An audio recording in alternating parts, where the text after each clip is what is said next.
यह एक छोटे से गांव की कहानी है जहां लोग रात के अंधेरे में कभी बाहर नहीं निकलते थे। गांव के पास एक पुराना किला था जिसे लोग भूतिया किला कहते थे।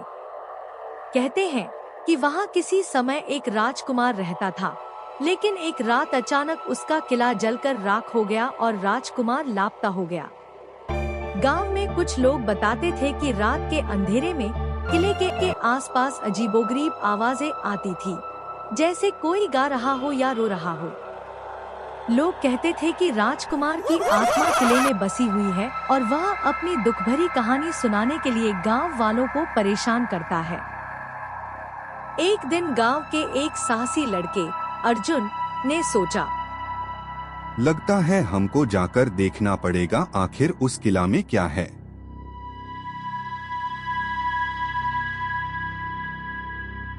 अर्जुन ने ठान लिया कि वह किले में जाएगा और सत्य जानने की कोशिश करेगा।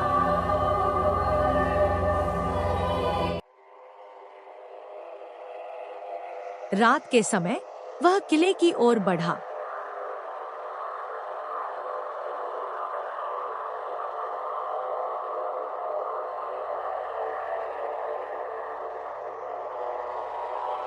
जैसे ही वह किले के भीतर पहुंचा, अचानक एक सर्द हवा चली और अंधेरा छा गया।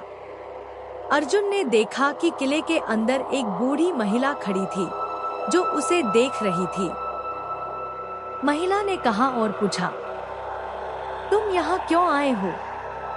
यह स्थान भूतिया है और कोई भी यहाँ नहीं आता है, क्या तुम्हें डर नहीं लगता है? अर्जुन ने हिम्मत दिखाते हुए पूछा, यह किला क्यों भूतिया है? क्या यहाँ कोई आत्मा बसी हुई है? यह सब राजकुमार की आत्मा का काम है। वह हमेशा यहाँ अपने दुखों को भूलने की कोशिश करता है, लेकिन उसे शांति कभी नहीं मिली।